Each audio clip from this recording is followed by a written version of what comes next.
Hi friends! Welcome to Mahika truths. July 6వ తేదీ నుంచి ఆషాఢ మాసం ప్రారంభమవుతుంది. ఈ ఆషాఢ మాసం ఉన్న విశిష్టత మరియు ఈ ఆషాఢ మాసంలో చేయవలసిన పనులు మరియు చేయకూడని పనుల గురించి తెలుసుకుందాం. హిందూ క్యాలెండర్ ప్రకారం 4వ నెల ఆషాఢ మాసం.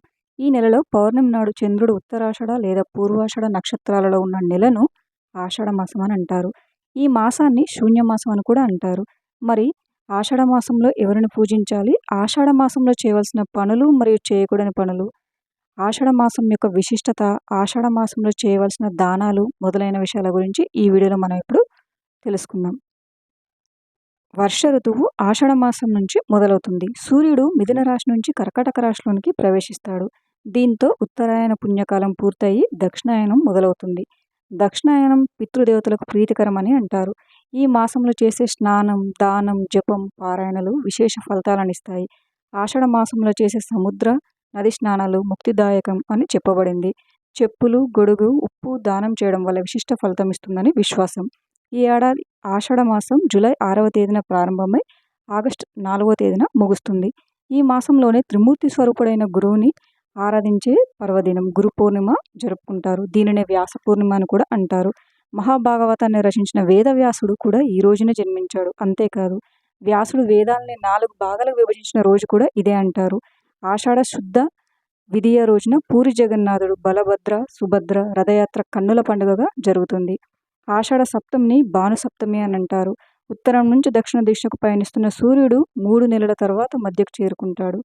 ఆ రోజున పగలు, రాత్రి, నిమిషం, గడియలు కూడా తేడా లేకుండా సరిసమానంగా ఉంటాయి. ఆషాఢ శుద్ధ ఏకాదశి తిథిన విష్ణువు పాలకడలపై యోగనిద్రలోకి వెళ్లే సందర్భాన్ని తొలి ఏకాదశిగా పరిగణిస్తారు. ఈ నెలలోని ఏకాదశిని తొలి ఏకాదశి అని, శయన ఏకాదశి అని. ఈ రోజు నుంచి చతుర్మాస వ్రత దీక్ష మొదలవుతుంది. 4 నెలల తర్వాత దేవత్తని ఏకాదశి రోజున విష్ణువు మేలుకుంటాడు. ఆపై శుభకార్యాలు ప్రారంభమవుతాయి.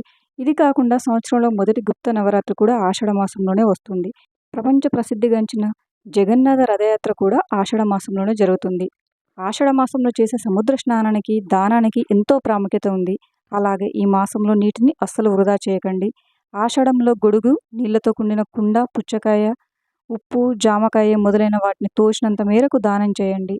ఆషాఢ మాసంలోనే తెలంగాణలో బోనాల ఉత్సవాలను భక్తి శ్రద్ధలతో జరుపుకుంటారు. మహంకాళి అమ్మవారికి భోజనాన్ని బోనంగా నివేదిస్తారు. ఆషాఢ మాసం అనారోగ్య మాసంగా కూడా చెప్పబడింది. ఈ నెలలో విపరీతమైన ఈదురుగాలులతో పాటు వర్షాలు కూడా పడతాయి.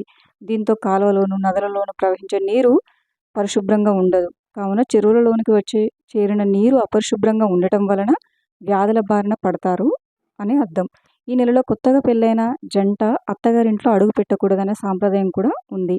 ఆషాఢ మాసంలోని కొత్త నీరు త్రాగటం వల్ల చలి జ్వరాలు, విరోచనాలు, తలనొప్పి మొదలైన రోగాలు వస్తాయి. అందుకనే తినే ఆహారం విషయంలో కూడా అనేక నియమాలను పెట్టారు. ఆషాఢ మాసంలో శ్రీ మహావిష్ణువు, తల్లి లక్ష్మీదేవిని ప్రత్యేకంగా పూజిస్తారు. వివాహం, ఉపనయనం, నిశ్చితార్థం, గృహప్రవేశం మొదలైన ఏ శుభకార్యమైనా ఆషాఢ మాసంలో అశుభకరమైనదిగా పరిగణించబడుతుంది. Thank you for watching friends. ఈ వీడియో కనుక మీకు నచ్చినట్లయితే వీడియోని లైక్ చేసి మరిన్ని వీడియోస్ కోసం మా ఛానల్ని సబ్స్క్రైబ్ చేసుకోండి.